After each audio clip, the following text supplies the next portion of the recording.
Buenos días, hermanos, ¿cómo están? ¿Cómo amanecieron? ¿Con frío? Ustedes ya no sienten el frío aquí, ¿verdad? Eso es como verano para ustedes, ¿verdad? Así como si les digo a los hermanos que aquí hace un frío que cala hasta adentro. ¿Verdad? Quién sabe cómo se va metiendo, pero de repente ya lo siente uno hasta el alma. Pero no tan joven, hermana, no para nada. Eso sí, eso sí lo creo. Bueno, hermanos, primero que nada, felicidades por su aniversario. Qué gozo ver la fidelidad del Señor que está prosperando la iglesia. Am, Les animo a que sigan adelante, les animo a que sigan unidos, a que sigan creciendo para que el Señor pueda usar esta iglesia para que también muchos otros lugares se puedan plantar iglesias y puedan venir otras personas al conocimiento del Señor. Un gran reto que tenemos la gente latina, la gente mexicana particularmente, es que no sabemos trabajar juntos, no sabemos mantenernos unidos. Empezamos a tener conflictos y empezamos a dividirnos y empezamos a, ¿cómo se dice?, a tener recelos y sospechas y empezamos con este tipo de cosas y nos dividimos. Y porque nos dividimos nunca podemos hacer que una obra prospere. Es parte de nuestra herencia cultural, se lo debemos a los españoles, gracias por ello. ¿Sí? Um, pero en Cristo tenemos que vencer estas cosas, porque en Cristo somos uno. La iglesia es importante. Escuche bien, no existe tal cosa en el Nuevo Testamento como una persona que sea cristiana que no sea parte de la iglesia, que no sea miembro de una iglesia. Yo sé que hoy en día en YouTube, en el Facebook, usted se puede quedar tranquilito en su casa con este frío, salir, me quedo en mi casa calientito, ahí hago un desayuno rico y pongo el video de mi predicador favorito. Y haciendo eso, usted no ama a los que han sido nacidos de Dios, usted no es un creyente. Porque sí, los nacidos de Dios son imperfectos. Ahorita vamos a hablar de esto. Son imperfectos, hay muchos defectos, ¿sí? Con todo eso el mandato es que nos amemos los unos a los otros. Mi oración por ustedes es que permanezcan unidos y que crezcan y que el Señor los bendiga y que esta iglesia crezca y sea fuerte y tenga la economía suficiente para sostener a sus líderes y para enviar otros líderes afuera y permitir que el Evangelio siga prosperando. La unidad es necesaria. Así que les animo, hermanos, y les felicito y les agradezco una vez más que me permitan estar aquí con ustedes en esta mañana. Y bueno, sin más, sin añadir más y para no alargar más esto, vamos a la palabra de Dios y el pasaje que nuestros hermanos... bueno, déjenme hacer una nota antes más. Quería decir, hermanos, muchas gracias por la música. Hermanos de la música, muchísimas gracias. Preciosos cantos, muy bien escogidos. La música está muy bien hecha. Les agradezco mucho, hermanos, por su ministración. Dice la palabra de Dios en Gálatas 5, capítulo 5, versículos del 1 al 6. Y de nuevo, hermanos, yo leo de la Reina Valera. Estad pues firmes en la libertad con que Cristo nos hizo libres y no estéis otra vez sujetos al yugo de esclavitud. He aquí yo, Pablo, les digo que si se circuncidan, de nada les aprovechará Cristo. Y otra vez testifico a todo hombre que se circuncida que está obligado a guardar toda la ley. De Cristo os desligasteis, los que por la ley os justificáis de la gracia habéis caído. Pues nosotros por el Espíritu aguardamos por fe la esperanza de la justicia. Porque en Cristo Jesús ni la circuncisión vale algo, ni la incircuncisión, sino la fe que obra por el amor. Los pasajes donde nos vamos a enfocar es el versículo 1 y los versículos 5 y 6. En el versículo 1 el apóstol nos vuelve a exhortar y quizá este versículo 1 es el corazón de esta epístola. ¿Sí? El mandato es, estad pues firmes en la libertad con que Cristo nos hizo libres. Y ayer vimos acerca de esto, vimos sobre cómo el Señor nos hizo libres. ¿Nos hizo libres de qué? nos hizo libres de la acusación que había contra nosotros. Somos libres de la culpa, libres del efecto de que la ley tenía un efecto destructivo hacia nosotros por el hecho de que éramos y somos por naturaleza transgresores de la ley, y nuestro Señor nos ha librado de eso y ahora estamos libres, ¿sí? Y luego dice, y no estéis otra vez sujetos al yugo de esclavitud. O el mandato aquí es, permanece en la libertad que Cristo te ha dado y no te vuelvas otra vez a sujetar a la esclavitud. No regreses al legalismo, no vuelvas a reconstruir las cosas que ya se habían derrumbado. No vuelvas otra vez a establecer, ¿sí?, la vida cristiana como si necesitase ser perfeccionada a través de códigos o de disciplina personal, sometiéndote a ciertas reglas o ciertos hábitos de moralidad, o ciertas cosas a través de las cuales piensas que vas a perfeccionar la vida cristiana. El mandato del apóstol es: no te sujetes al yugo de esclavitud. ¿Por qué es esto esclavitud? Les recuerdo, es esclavitud porque cuando tú confías en tu propia justicia, ¿sí?, y tú piensas que puedes guardar los mandamientos de Dios o cualquier otro código moral que tú mismo diseñes, siempre te vas a encontrar que vas a vivir fallando. Y, ¿cómo se dice? Y, oigo mucho retumbe, hermano. Y nunca cumpliendo verdaderamente ese código moral al cual te quieres sujetar, ¿sí? Entonces, el resultado es toda la vida vivir con un sentimiento de culpa y de incertidumbre. Es una esclavitud. Es una esclavitud porque nunca vas a poder encontrar la manera de vencer este sentimiento en tu corazón, y por causa de que ese sentimiento de culpa y de incertidumbre existe en tu corazón, porque tú mismo sabes la realidad de que fallas en la obediencia a estas reglas, de que no eres perfecto, de que no las estás cumpliendo correctamente, el resultado es: empiezo a buscar la aprobación humana, porque empiezo a buscar por alguna cosa que me diga y que me confirme que realmente estoy haciendo bien. Y miro a los otros y me empiezo a comparar con otros y empiezo a pensar, bueno, soy mejor que aquella persona, soy mejor que aquella persona, soy mejor que aquella persona. Pero después veo a otros que son mejores que yo y digo, quiero la aprobación de ellos. ¿Sí me explico? Y empiezo a depender de las opiniones humanas. Y entonces en ese momento, fíjate bien, yo ya no estoy siguiendo a Cristo, sino empiezo a seguir al hombre. ¿Cuántos de ustedes están aquí hoy porque el pastor les dijo que vinieran? Si estás aquí porque el pastor te dijo que vinieras, tú estás bajo la esclavitud, ¿sí? Ahora, el problema de fondo aquí es cuál es nuestra relación con la ley, ¿sí? Porque la pregunta es, y los dos extremos, cuando decimos, bueno, el apóstol habla de la libertad, la pregunta es, ¿a qué se refiere con esta libertad? ¿De qué habla? Bueno, tenemos que entender nuestra relación con la ley. Ok, somos libres de la ley ya no tiene poder sobre nosotros, porque como les dije, el pasaje que a mí se me hace más glorioso es: yo por causa de la ley soy muerto para la ley. ¿Por qué? Porque en Cristo yo morí para la ley ya no tiene efecto sobre mí. Para mí eso me parece lo más glorioso, que la ley ya no tiene efecto por la obra de Cristo, ¿sí? Entonces, siendo libre de esto, la pregunta es ahora, ¿cuál es mi relación con la ley?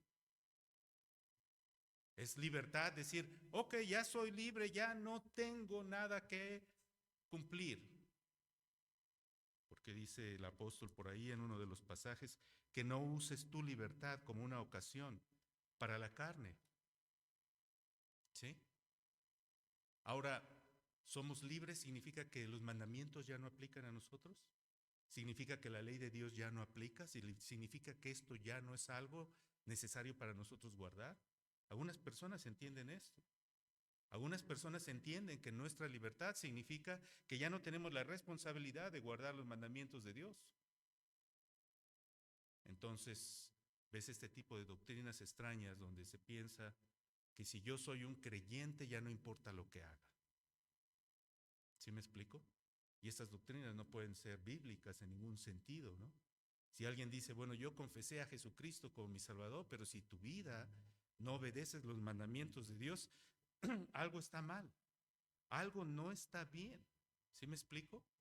Porque el verdadero creyente ha vivido una experiencia bastante profunda en su salvación como para regresar a sus antiguas obras. Entonces, de nuevo, les planteo esto y voy a comenzar a explicarlo. La pregunta es, ¿cuál es nuestra relación con la ley? ¿Estamos obligados a guardar la ley, sí o no? Esa es la pregunta. ¿Estamos obligados a guardarla, sí o no? Ya vimos que la exhortación es no te vuelvas a la esclavitud. Pero la pregunta es, ¿estamos obligados a guardar la ley? Entonces vamos a comenzar en el versículo 5. El versículo 2 al 4, esos ya los comenté un poco la vez anterior. Pero el versículo que me gustaría que analizáramos con cuidado es el versículo 5. Porque el apóstol está hablando de la esclavitud, ¿verdad? Si tú te circuncidas, estás regresando otra vez a las prácticas que te van a someter a la esclavitud y a la sujeción a personas humanas y al establecimiento de mandamientos humanos, etcétera, etcétera. Pero, y de hecho, a cometer este grande error, un error inimaginable, es que es no aprovechar a Cristo, es desligarte de Cristo, es nulificar a Cristo, ¿sí? Pero en el versículo 5 Pablo pone el contraste. ¿Cuál es el contraste? El contraste es este. Estén firmes en la libertad, dice en el versículo 1, y en el 5 dice, porque nosotros, por el Espíritu, aguardamos por fe la esperanza de la justicia. ¿Cómo dice la Biblia de las Américas? Pues nosotros, por medio del Espíritu, esperamos por la fe la esperanza de justicia. La clave aquí, la palabra clave aquí es la vida en el Espíritu. Esta es la cuestión. Y sin embargo, a pesar de que es un concepto que muchas veces hablamos, la pregunta siempre queda ahí. ¿Qué significa vivir y andar en el Espíritu? ¿Sabes que este es un tema totalmente, ¿cómo se dice?, incomprendido, confundido, particularmente porque cuando miramos las teologías y las doctrinas pentecostales, la idea siempre es la vida en el Espíritu como una especie de esfera sobrenatural sobre la cual caminamos. Aún escritores fundamentalistas muchas veces tienden a hablar de la vida en el Espíritu como que hay una especie de una voz que te habla en el corazón, ¿no? Y ese es el Espíritu como que te está guiando. Pero ¿qué es? ¿Qué es la vida en el Espíritu? Ok. Vamos a comenzar a entender este concepto mirando la promesa que Dios hizo sobre el nuevo pacto. Entonces quiero que vengan con sus Biblias. Vengan conmigo, por favor, a Jeremías 31. Ahora, el contexto de Jeremías 31 es tremendo. Jeremías es uno de mis profetas favoritos en el Antiguo Testamento. Algunos le llaman el profeta llorón, pero Jeremías no tenía nada de llorón. Era muy emocional, estoy de acuerdo, pero era un hombre sumamente valiente. El mensaje que Dios le mandó a Jeremías dar a la nación fue un mensaje de juicio completo, de total desesperanza. Básicamente el mensaje que Dios estaba enviando por medio de Jeremías a Israel es: ustedes han fallado al pacto de Dios y Dios los va a entregar en manos de sus enemigos. Ni siquiera se les ocurra salir al campo de batalla porque van a perder y van a caer. Y sus enemigos van a venir y los van a destruir. Entonces, en una nación que es muy patriota y que es muy celosa de su propio orgullo y de su propio entendimiento de ser una nación escogida por Dios, este mensaje no caía bien. ¿Sí me explico? Y los judíos veían a Jeremías como un antipatriota. Es más, había falsos profetas que se levantaban y negaban las palabras de Jeremías y retaban las palabras de Jeremías. Y los falsos profetas le ganaban la ovación, es decir, la gente seguía a los falsos profetas y menospreciaba la palabra de Jeremías. Y Jeremías tenía que enfrentar la ira del pueblo, la ira de la comunidad, de su gente, de su tiempo, y tenía que hacerlo. Hay un pasaje fantástico donde Jeremías era un hombre muy gráfico. Jeremías un día toma un yugo, se lo pone sobre su cuello un yugo de madera, y anda así por 2 años caminando alrededor de todo el pueblo trayendo este yugo sobre su cuello. ¿Y cuál es la idea? ¿Me ven cómo ando? ¿Así? Así va a venir el rey de Babilonia y se los va a llevar a todos ustedes. Nadie dijo amén. Así también nadie decía amén a la predicación de Jeremías. Así exactamente. Se quedaban así y luego venían los falsos profetas y decían, no, un día vino un falso profeta enfrente de todo el pueblo, le quita a Jeremías el yugo y lo rompe. Y dice, Dios va a destruir el yugo del rey de Babilonia. ¿Qué crees que hizo el pueblo? ¡Oh! Este es el profeta patriota, ¿sí? Este es el profeta que Dios envió. Este es el profeta que... Y ahí va el pobre Jeremías, todo triste. Y Dios le dice, regresa, regresa. Tengo palabra. Y viene Jeremías y les dice, tú destruiste yugos de madera, pero yo haré yugos de hierro. ¿Y sabes lo que ocurrió? Exactamente lo que Jeremías dijo. De llorón no tenía nada. Pero el mensaje más esperanzador, a pesar de que su mensaje fue terrible, el mensaje más esperanzador también vino de los labios del profeta Jeremías. Se encuentra en Jeremías 31 y voy a comenzar a leer a partir del versículo 31 también, 31. Y cuando Jeremías ya les ha condenado y ha hecho esto, finalmente les da la promesa de que este juicio no va a ser permanente, de que a pesar de que Dios les va a juzgar, hay una esperanza y la promesa de Dios va a permanecer. Ahora vea lo que dice en versículo 31. Dice, he aquí que vienen días, dice Jehová, en los cuales haré nuevo pacto con la casa de Israel y con la casa de Judá. Recuerde que en este tiempo el pueblo estaba dividido en dos reinos. Y luego en el versículo 32, no como el pacto que hice con sus padres el día que tomé su mano para sacarlos de la tierra de Egipto. Es decir, aquí se está refiriendo al pacto en Sinaí, el pacto que hizo cuando ellos salieron de Egipto y que lo hizo por medio de Moisés. Dice, porque ellos invalidaron mi pacto, aunque fui yo un marido para ellos, dice Jehová. So, Jeremías está hablando aquí de que ese pacto ya ha sido invalidado. Después dice, pero este es el pacto que haré con la casa de Israel después de aquellos días, dice Jehová. Daré mi ley en su mente y la escribiré en su corazón. Y yo seré a ellos por Dios y ellos me serán por pueblo. Y no enseñará más ninguno a su prójimo ni ninguno a su hermano, diciendo, conoce a Jehová, porque todos me conocerán desde el más pequeño de ellos hasta el más grande, dice Jehová, porque perdonaré la maldad de ellos y no me acordaré más de su pecado. ¿Cuál es la promesa?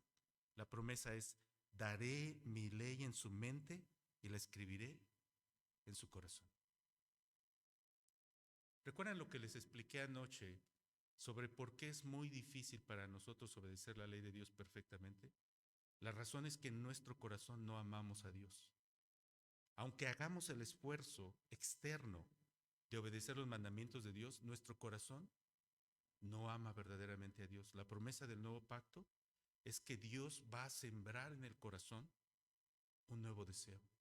Un deseo que no existe de manera natural en los corazones, Dios lo va a poner. ¿Y cuál es ese deseo? El deseo de vivir para Dios.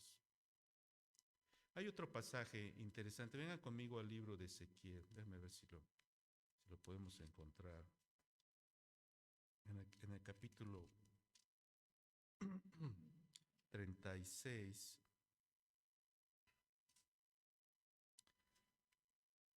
Y Ezequiel vivió más o menos en el mismo tiempo que Jeremías. Digamos que Ezequiel vivió en la siguiente generación. Ezequiel es un profeta del exilio, así que cuando Ezequiel vivió ya habían venido los babilonios, ya se habían ido, ya los habían sacado de Israel. Voy a leer en el versículo 24. Entonces, Ezequiel también está profetizando sobre las razones por las que vino el juicio de Dios y las cosas que ocurrieron. En cierta manera, Ezequiel está mirando un poco retrospectivamente, pero luego también da esta promesa. En el versículo 24 dice, y yo os tomaré de las naciones y os recogeré de todas las tierras y os traeré a vuestro país. Esparciré sobre vosotros agua limpia y seréis limpiados de todas vuestras inmundicias y de todos vuestros ídolos, os limpiaré. Os daré corazón nuevo y pondré espíritu nuevo dentro de vosotros, y quitaré de vuestra carne el corazón de piedra y os daré un corazón de carne, y pondré dentro de vosotros mi espíritu, y haré que andéis en mis estatutos y guardéis mis preceptos y los pongáis por obra. ¿Sí? Entonces usted se da cuenta que en estas dos profecías que tenemos desde el Antiguo Testamento, tenemos la profecía de que Dios va a poner este sentir en el corazón. Por medio de la presencia de su Espíritu, Dios va a introducir en el corazón de aquellos que crean en Cristo una nueva naturaleza. Y esa nueva naturaleza es una naturaleza que tiene hambre y sed de justicia. Es una naturaleza que quiere vivir en obediencia a la ley de Dios. Ahora, déjenme citar un par de cosas más y vamos a ver el conflicto interior en la vida del creyente. Pero si vienen conmigo a Juan 3, en Juan 3 está el relato de la conversación que hay entre Jesús y Nicodemo. Y en esta conversación que hay entre Jesús y Nicodemo, encontramos que Nicodemo es este representante del legalismo prácticamente, ¿no? Es un fariseo y es uno de los principales maestros de su tiempo. Y Nicodemo viene a Jesús de noche. ¿Por qué vino a Jesús de noche? No sabemos. Vino porque se quería ocultar, no lo sabemos, pero vino a Jesús de noche. Y dice que cuando él vino, le dijo, Rabí, sabemos, estoy leyendo Juan 3, versículo 2. Dice, Rabí, sabemos que has venido de Dios como maestro, porque nadie puede hacer estas señales que tú haces si no está Dios con él. Se respondió Jesús y le dijo, de cierto te digo, el que no naciere de nuevo no puede ver el reino de Dios. So Nicodemo dice, ¿cómo puede un hombre nacer siendo viejo? ¿Puede acaso entrar por segunda vez en el vientre de su madre y nacer? Y respondió Jesús, de cierto te digo, que el que no naciere de agua y del Espíritu no puede entrar en el reino de Dios. Lo que es nacido de la carne, carne es, y lo que es nacido del Espíritu, Espíritu es. Ve esta dicotomía entre la carne y el Espíritu, la estamos viendo a través de todo esto, pero recuerde que cuando Pablo usa la idea de vivir en la carne, significa afirmar tu propio esfuerzo para pensar que tú puedes ofrecer a Dios algo, que tú puedes guardar la ley. So Jesús le dice, no te maravilles de que te dije, os es necesario nacer de nuevo. Pero luego tiene, y ahí es a donde quería llegar, tiene esta ilustración un poco misteriosa, porque dice, el viento sopla de donde quiere y oye su sonido, mas ni sabes de dónde viene ni a dónde va. Así es todo aquel que es nacido del Espíritu. So, ¿cuál es la idea en este pasaje? So, la idea en este pasaje es que la obra del Espíritu es una obra invisible. Así como el viento no puede ser reconocido ni puede ser identificado, se siente en su paso, pero no sabes de dónde viene, no puedes mirar su trayecto, no conoces eso, es invisible, no lo puedes ver con tus ojos. ¿Sí me explico? Así también la obra del Espíritu es invisible, pero ocurre ¿en dónde? En la profundidad del corazón del ser humano. No es manifestada por ninguna cosa, es una obra sobrenatural en el corazón. ¿Sí? Recuerdo que cuando se hablaba mucho de los avivamientos, sobre todo cuando venían las tradiciones de los avivamientos, y cuando se inventó el banquillo de los penitentes y se invitaba a la gente a venir al frente, había mucha gente que pasaba llorando, y muchas de esas conversiones eran genuinas, pero muchas no. ¿Sí me explico?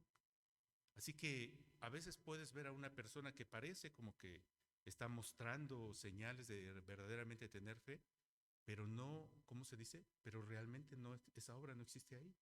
Es decir, la palabra de Dios puede mover las emociones, puede mover el sentir de una persona, puede dejarte ver tu condición, puedes mirarlo, puedes estar ahí, puedes estar coqueteando con la idea de que a lo mejor sí sería bueno y sin embargo en tu corazón sigues amando otras cosas y sigues deseando otras cosas y tu corazón todavía está vendido y prendido de otras cosas que no te dejan buscar y entregar tu vida al Señor.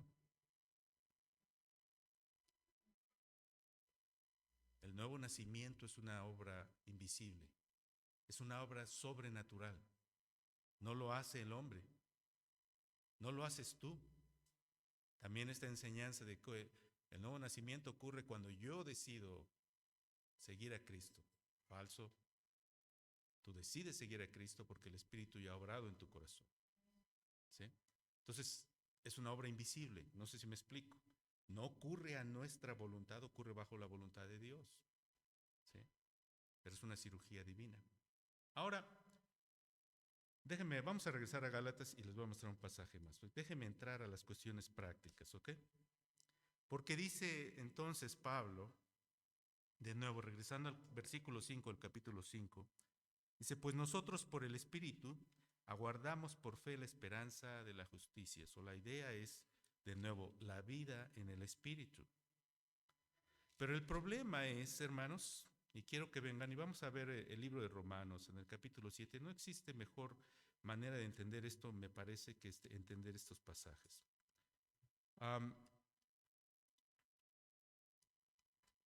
Ustedes que son espirituales y que son creyentes en Cristo, ¿sigue el creyente en Cristo batallando con el pecado? ¿Sí? ¿Sigue el creyente en Cristo pecando? ¿Está exento ya? Entonces, debemos entender estas cosas.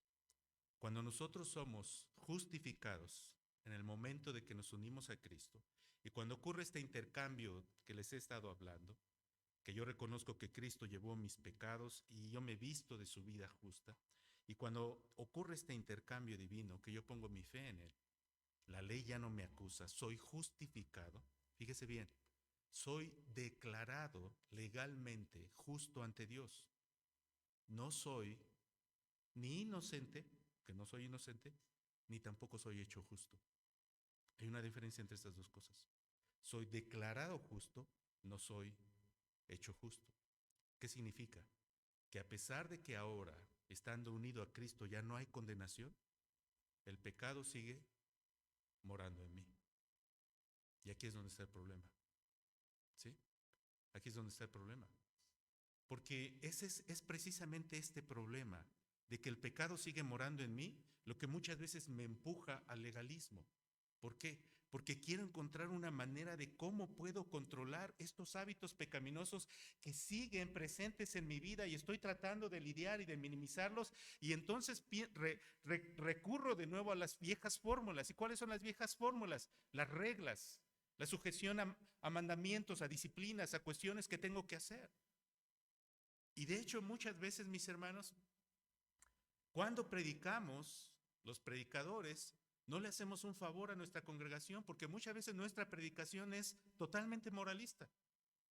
Termina el sermón y terminas el predicador diciéndote, vayan y hagan esto. Que Dios les bendiga, pórtense de esta manera, no se porten mal, pórtense bien. Y si te portas mal, qué vergüenza. Arrepiéntete, pórtate bien.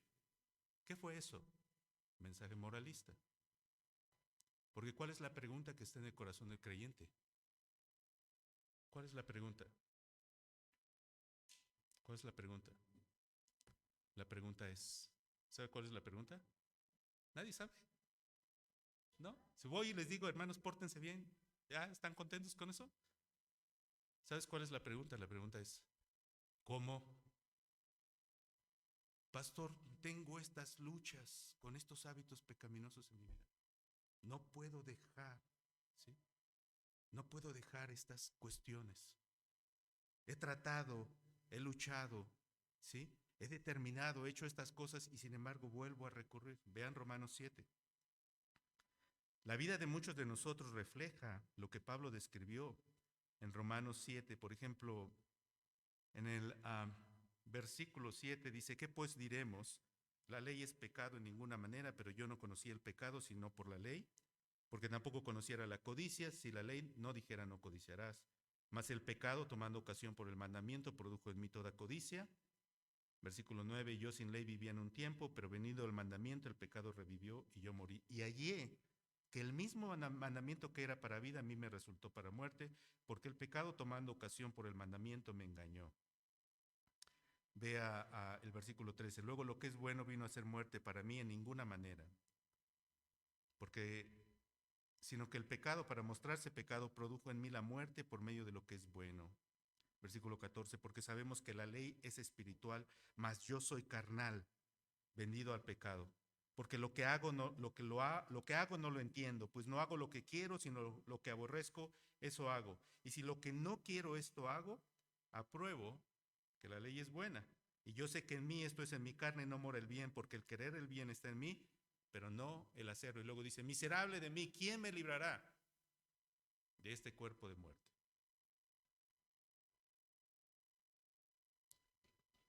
¿Refleja esto tu vida? Si refleja esto tu vida,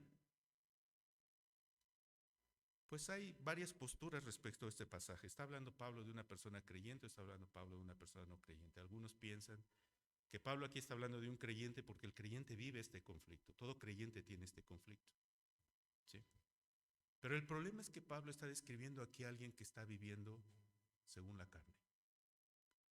Y la persona que está viviendo según la carne vive este conflicto en completa derrota. Y luego dice, vean el capítulo 8. Vamos a ver la vida en el Espíritu. Dice en el versículo 1 del capítulo 8. Perdón que lea varios versículos, voy a aterrizar ya mis ideas, así que tengan paciencia conmigo, por favor. Dice, ahora pues ninguna condenación hay para los que están en Cristo Jesús, los que no andan conforme a la carne, sino conforme a ¿qué? Muy bien, entonces en Romanos 7 no está hablando de un cristiano, o por lo menos no de un cristiano que está viviendo correctamente. ¿Sí me explico? Podríamos decir que en Romanos 7 está describiendo a los Gálatas, que se querían revertir de la gracia a la carne.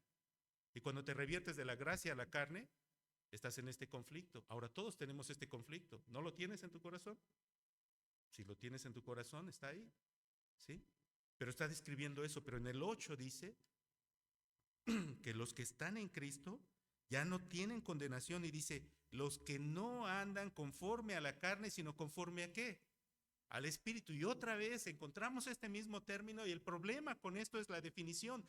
¿Qué significa cómo vivir en el Espíritu?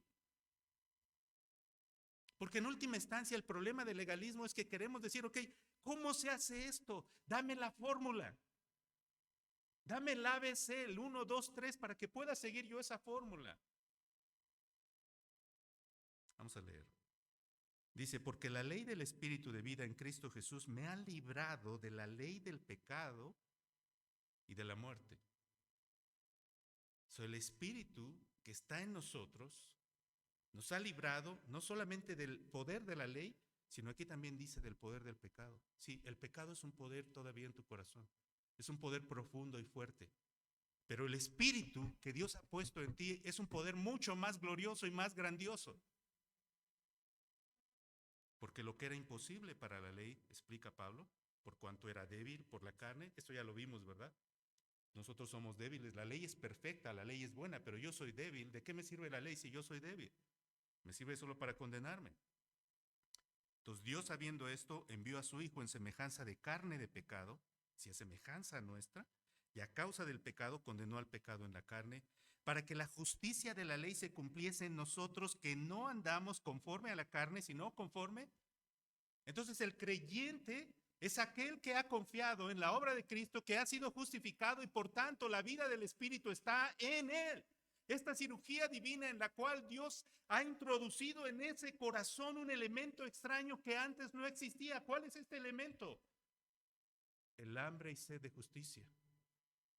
Porque el corazón del que no es un creyente no tiene este apetito. El no creyente tiene una conciencia y esa conciencia le acusa, ¿sí me explico? Y vive en culpa porque todo el tiempo está transgrediendo su propia conciencia. Pero no tiene hambre de hacer lo recto. Su conciencia está confundida. Muchas veces su conciencia, ¿cómo se dice? Juzga a lo bueno malo y a lo malo bueno. El creyente es el que tiene una conciencia renovada.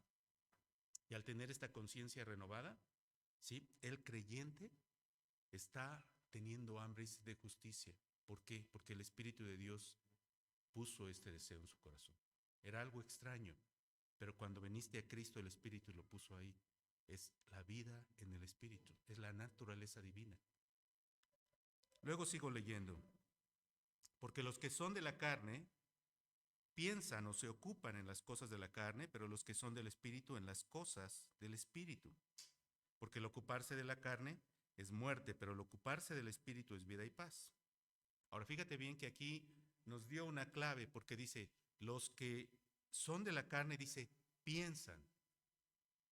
Entonces aquí hay una pequeña pista por dónde va la vida en el Espíritu. La mente, lo que piensa. Después dice, por cuanto los designios de la carne son enemistad contra Dios, porque no se sujetan a la ley de Dios, ni tampoco pueden. Y los que viven según la carne no pueden agradar a Dios. Y aquí está. Mas ustedes, escuche bien, no viven según la carne, sino según el Espíritu. Pablo está diciendo aquí, ¿solo algunos cristianos viven en el Espíritu? No, dice, ustedes no viven en la carne, sino según el Espíritu, si es que el Espíritu de Dios mora en ustedes. Y si alguno no tiene el Espíritu de Cristo, no es de él. ¿El creyente cómo vive? En el Espíritu. O sea, vivir en el Espíritu no es una vida superior, no es una segunda manifestación de gloria, ¿no? Todo creyente tiene esto. Es lo que Pablo está diciendo aquí. Y si no lo tiene, ¿qué significa? No es de Cristo. Pero si Cristo está en ustedes, el cuerpo en verdad está muerto. Esta naturaleza pecaminosa ha muerto ya a causa del pecado, mas el Espíritu vive a causa de la justicia. El Espíritu hizo una cirugía divina. Y en el momento que el Espíritu hizo esa cirugía divina, nosotros morimos. Nuestra vieja naturaleza murió. El problema es que los residuos de esa vieja naturaleza permanecen ahí, pero la nueva naturaleza fue puesta. Había un canto muy bonito, muy ingenioso, de Rubén Sotelo que decía, yo asistí a mi funeral. ¿Se acuerdan? ¿Se acuerdan ese canto? Yo asistí a mi funeral, decía, aunque en realidad nunca viví. ¿De qué hablaba? ¿Qué decía con esa frase? Estaba diciendo, el día que yo creí en Cristo, yo morí. ¿Yo morí a quién? Yo morí al mundo y asistí a mi funeral. Ahí morí, aunque en realidad nunca había estado vivo. No sé si me explico. Entonces está haciendo un juego de palabras para describir esta relación. Y el versículo 11, y si el espíritu de aquel que levantó de los muertos a Jesús mora en vosotros, el que levantó de los muertos a Cristo Jesús, ¿qué va a hacer? Vivificará también vuestros cuerpos mortales por su espíritu que mora en vosotros. Oh, la obra de la santificación es una obra del Espíritu de Dios también. Es una obra de Dios. Así como la justificación es una obra de Dios, la santificación también es una obra del Espíritu. Y Él ha prometido que la obra que Él comenzó en nosotros la va a perfeccionar, la va a terminar. Así que hermanos, deudores somos, no a la carne, para que vivamos conforme a la carne. Aquí está el error de los Gálatas. Aquí está el error de muchos creyentes. Aquí está el error de muchos de nosotros. ¿Qué cosa? Que teniendo la vida en el Espíritu, nos revertimos a vivir según la carne. Entonces el mandato es deudores somos, no a la carne, para que vivamos conforme a la carne. Porque si viven conforme a la carne van a morir. Es decir, se va a manifestar la realidad de que el Espíritu no está en ti, que no eres de Cristo. Mas si por el Espíritu hacen morir las obras de la carne, vivirán. Ok, ¿quién tiene que hacer esto? ¿Quién tiene que hacer esto? Es el Espíritu que obra, pero dice, mas si por el Espíritu hacéis, ¿quién? Tú y yo. Tú y yo tenemos que hacer esta labor. Tú y yo tenemos que hacer esta labor. Tú y yo tenemos que hacer morir las obras de la carne. Es la que los viejos puritanos llamaban la mortificación de la carne. Esto no es un pensamiento como vete a un convento y empieza a darte de latigazos para controlar el cuerpo.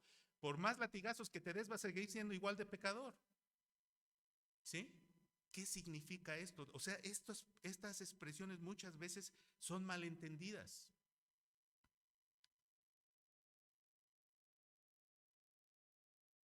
Ok. Quiero explicarlo prácticamente y los quiero tener así en, ¿cómo se dice? Así que en incógnita. Y si no, a lo mejor le dejo al pastor Chucho que lo explique dentro de 8 días o se los dejo tarea. ¿Qué prefieren?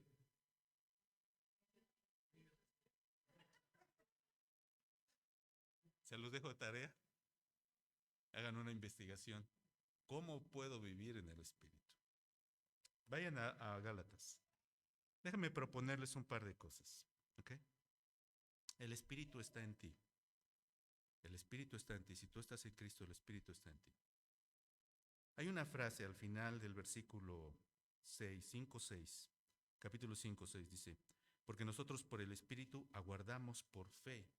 Fíjate en ese detalle. ¿Okay? Voy a regresar a este detalle después. Pues nosotros por el Espíritu aguardamos por fe la esperanza de la justicia. La esperanza de la justicia es que nuestra justificación se va a manifestar totalmente en el día cuando estemos delante de Dios y seamos presentados como justos en la presencia de Dios a causa de la obra de Cristo.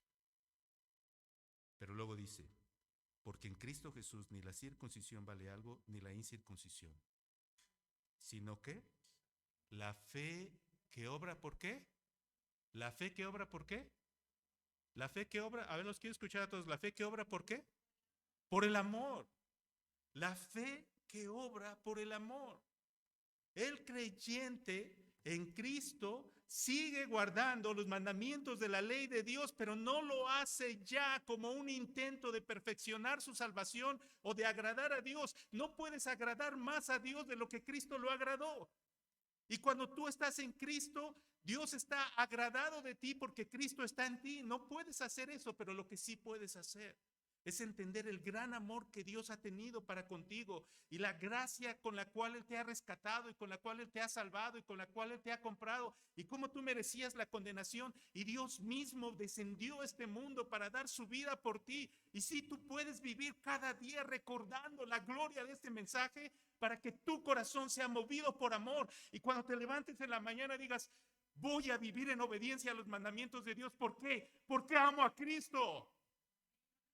Porque le amo a Él por encima de todo, porque mi anhelo es ser como Él, porque quiero caminar como Él, porque quiero vivir como Él, porque quiero hacer las cosas que a Él le placen.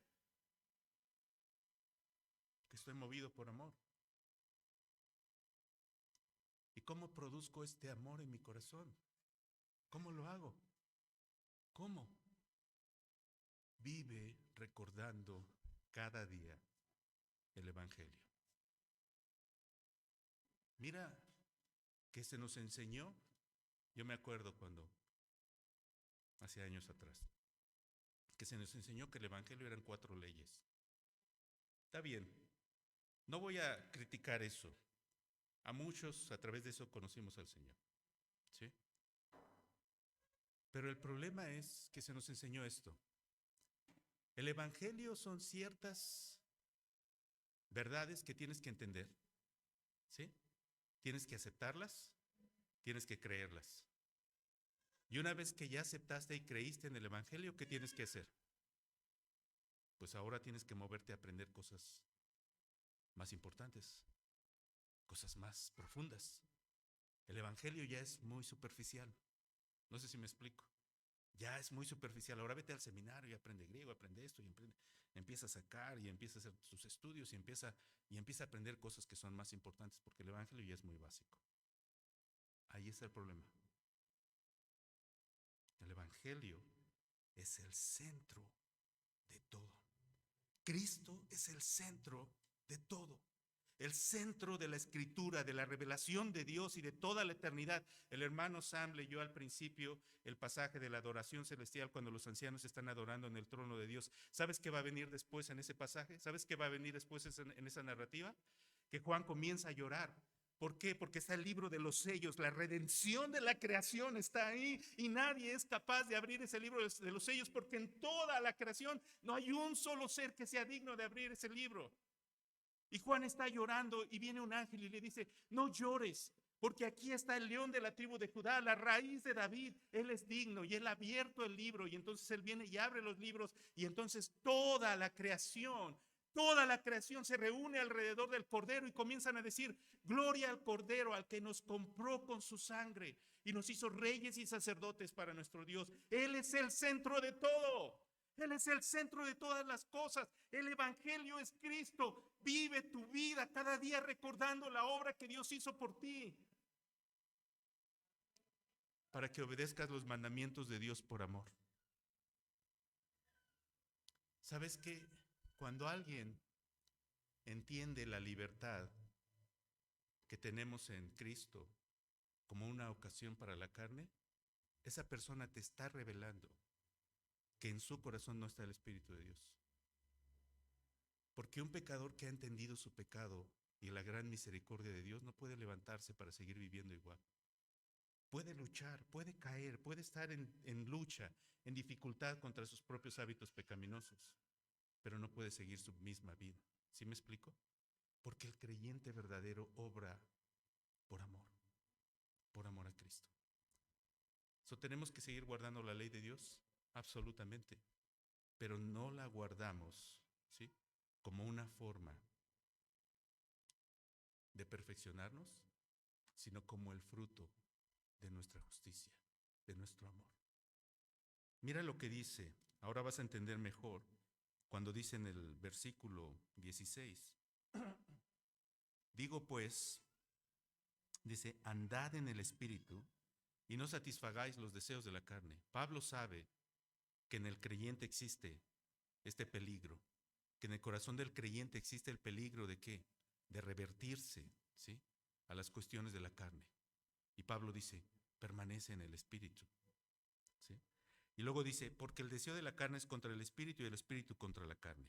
Versículo 18, pero si sois guiados por el Espíritu, no estáis bajo ley. ¿Qué quiere decir esto? Que no estáis bajo ley. Si soy guiado por el Espíritu, el fruto de justicia en mi vida, ¿sí?, va a ser natural. Bien, vamos a seguir leyendo y explico. Dice, manifiestas son las obras de la carne, que son adulterio, fornicación. No lo voy a leer, ustedes lo tienen ahí. La persona que vive en legalismo va a terminar manifestando alguna de estas cosas en su vida. Y va a tener pecados secretos que está cubriendo y que está guardando. ¿Sí me explico? Porque así va a ocurrir. En el 22 dice, mas el fruto del Espíritu es amor, gozo, paz, paciencia, benignidad, bondad, fe, mansedumbre, templanza. Contra tales cosas no hay ley. ¿Qué significa esto? Que si tú quieres vivir de acuerdo a la ley de Dios, pero si estos frutos están en tu corazón,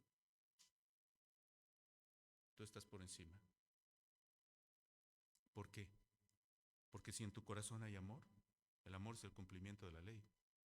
Si en tu corazón hay gozo, esperanza en Dios, si hay paz, si hay paciencia, ¿sí? Algunos de estos atributos, ¿sí?, refieren a nuestra relación con las personas, a nuestra relación con Dios, a nuestra relación con nosotros mismos. Por ejemplo, el amor, el gozo y la paz es la relación con Dios. La paciencia, la benignidad, la bondad es la relación con mi hermano, mi prójimo. La fe, la mansedumbre y la templanza es la actitud para conmigo mismo, ¿sí? Pero dice él que esto es un fruto. Ahora quiero que pienses, ¿cómo se da un fruto? ¿Cómo se da un fruto? Piensa de una planta. Piensa un árbol. Piensa un árbol de manzanas, ¿sí? ¿Tú piensas que un árbol de manzanas necesita hacer un esfuerzo para producir manzanas? Tiene que esforzarse, tiene que buscar reglas y decir, a ver, ¿qué es lo que tengo que hacer? Okay, vamos a cuantificar y vamos a empezar a poner cada cuándo y a planear y todo eso. ¿Hace eso el árbol? No.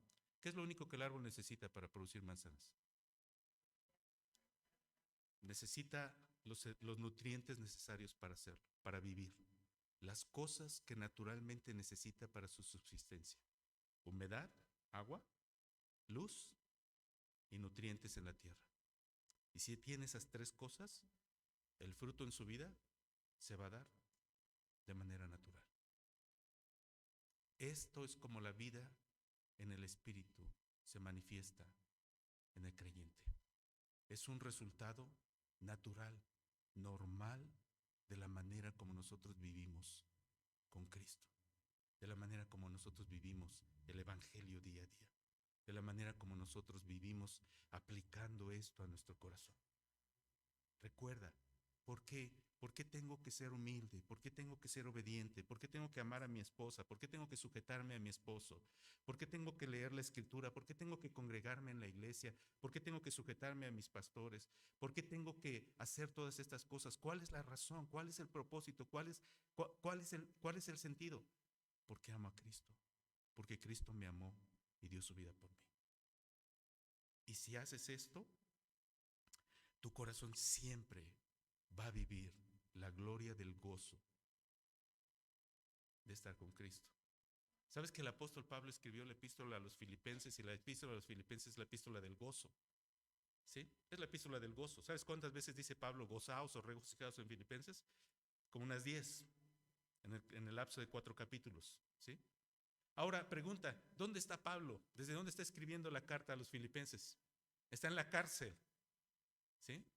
No puedes imaginarte un lugar menos, ¿cómo se dice?, adecuado para regocijarse que en la cárcel. Pero Pablo desde la cárcel le está escribiendo a los filipenses que se regocijen en el Señor. Hermanos, la vida en el Espíritu es simple y sencillamente la vida de continua comunión con Cristo, la vida de continua búsqueda de Cristo, la vida de continua fe en Cristo. Y dejé este pasaje casi para el final, casi voy a terminar. Vengan conmigo a Gálatas 2:20. Si no se dieron cuenta, yo me corté antes de terminar aquí. Pero lo hice porque Gálatas 2:20 es precisamente esta idea, es precisamente este concepto. Pablo dice en Gálatas 2:20, con Cristo estoy juntamente crucificado y ya no vivo ¿qué? Ya no vivo yo, mas Cristo vive en mí. Y lo que ahora vivo en la carne, fíjate lo que está diciendo, lo que ahora vivo en la carne, es decir, en este cuerpo, lo que ahora vivo, dice, ¿lo vivo en qué? En la fe. ¿De quién? El cual me amó y se entregó por mí. ¿Qué significa esto, mis hermanos? Que lo que vivo en la carne lo vivo en la fe. ¿Qué significa esto? En todo tiempo de mi vida estoy mirando a Cristo. Estoy contemplándole a Él, estoy buscándole a Él, estoy dirigiéndome a Él. En Colosenses, mirad a las cosas de arriba donde está Cristo sentado a la diestra de Dios. Por supuesto, necesito mirar a Cristo sentado a la diestra de Dios. ¿Por qué? Porque va a haber momentos en que voy a pecar. Y como creyente, ¿qué tengo que hacer en esos momentos? Caer en la desesperación de decir, oh, no estoy salvo ya, no tengo la... No, ¿qué tengo que hacer? Venir otra vez al trono y mirar al trono donde Cristo está sentado. ¿Y qué está haciendo Él ahí? Está intercediendo por mí, Él es mi abogado. Y en ese momento sé que tengo un abogado increíble, glorioso, que intercede continuamente por mí. Y entonces, mis hermanos, mi ánimo se renueva porque la obra que Cristo hizo en la cruz aún es suficiente para pagar los pecados que vaya a cometer en el futuro. Esto no es una herejía. Si no fuera así, nadie sería salvo. Si los pecados que vamos a cometer en el futuro no fueran parte de la misma obra que Cristo hizo, entonces estaríamos condenados otra vez. ¿Me explico? Así que miro a mi Salvador, estoy mirándole todo el tiempo. En Hebreos, puestos los ojos en Jesús, el autor y consumador de la fe, el cual por el gozo puesto delante de él menospreció el oprobio y sufrió, ¿sí? La cruz. ¿Puestos los ojos en quién? En Cristo. ¿Cómo voy a combatir el pecado que mora en mí? ¿Cómo voy a luchar contra estos hábitos pecaminosos? Pon tus ojos en Cristo. Eres un árbol. Lo que necesitas es alimento, necesitas luz y necesitas agua. Y ese alimento, esa agua está ahí. Búscalo a Él. Cuando tengas esta comunión con Él, el fruto de justicia se va a dar de manera natural en tu vida.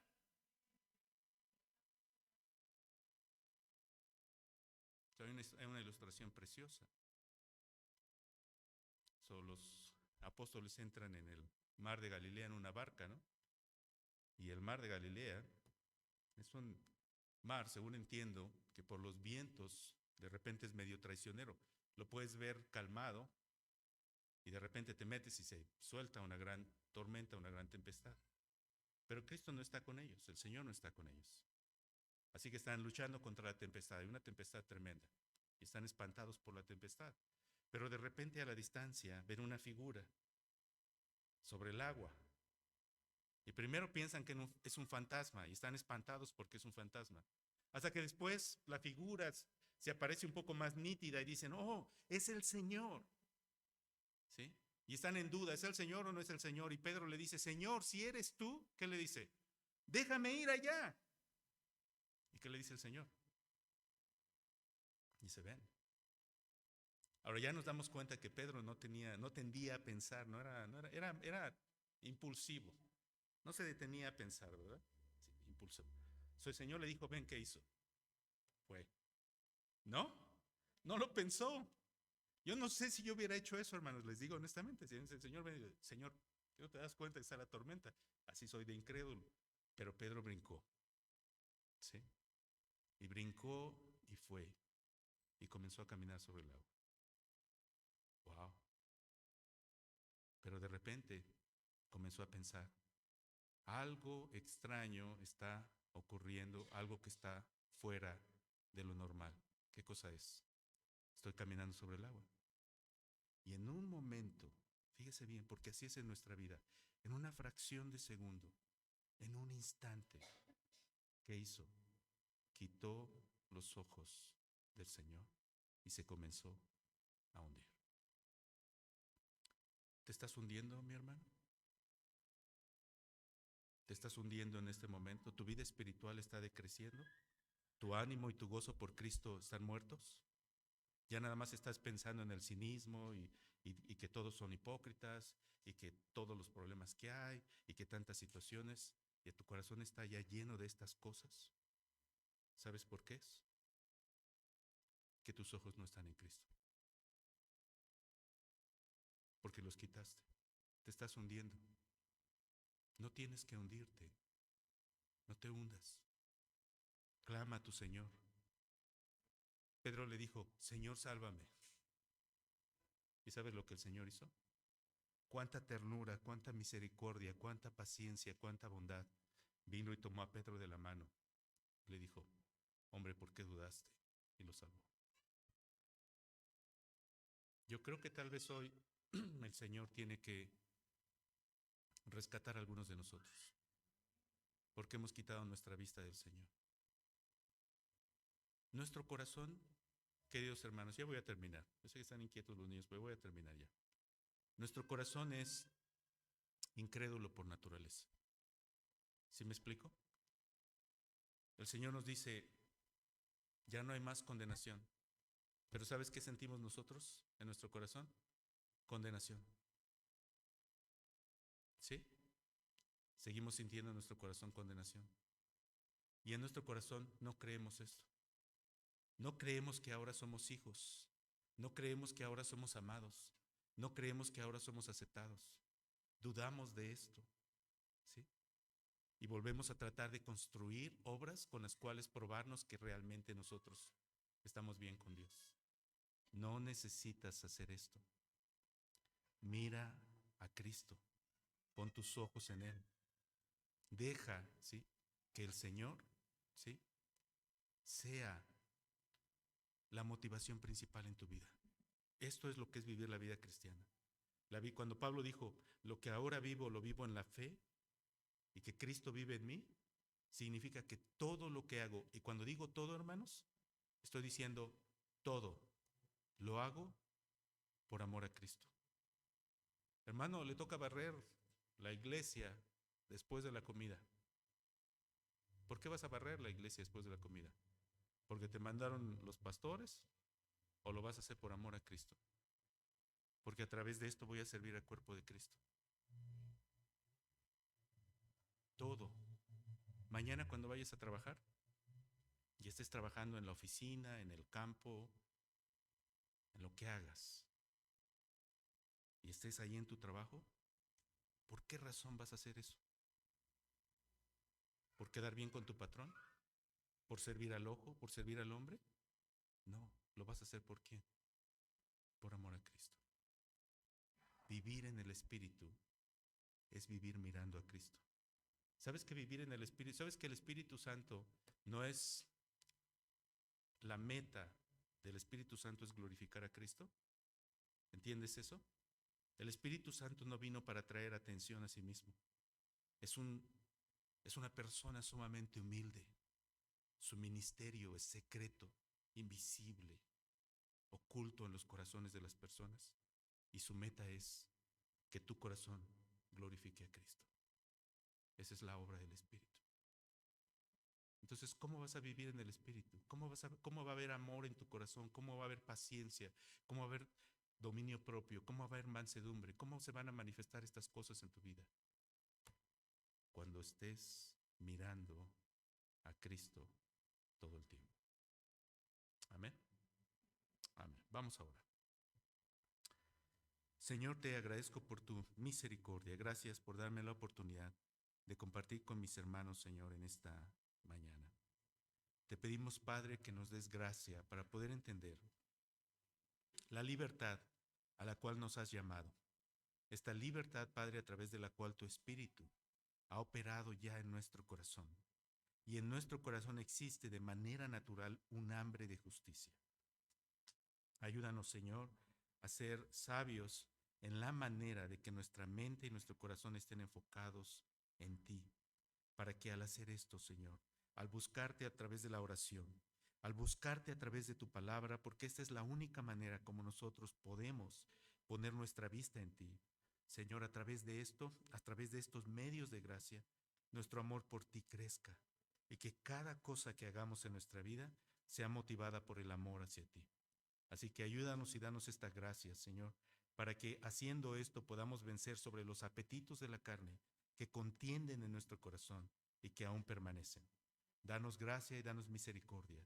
Y sobre todo, ayúdanos a vivir, Padre, con el gozo y la alegría y la bendición de la obra que tú has hecho en nosotros. Te agradezco por esta iglesia.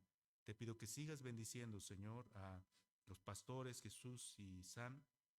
Bendice a los líderes, bendice a todos los hermanos que sirven y permite, Padre, que esta iglesia permanezca unida y sea una iglesia fuerte, una iglesia que sea ejemplo, una iglesia que sea usada por ti, Señor, para que los creyentes que tienen vidas transformadas sean un ejemplo de tu gloria, Padre, y que a través de su testimonio, su predicación, a través del evangelismo de ellos, muchos vengan al conocimiento de Cristo. Padre, lo ponemos todo en tus manos y te agradecemos por todo, en el nombre de nuestro Señor Jesucristo. Amén. Que el Señor les bendiga, hermanos.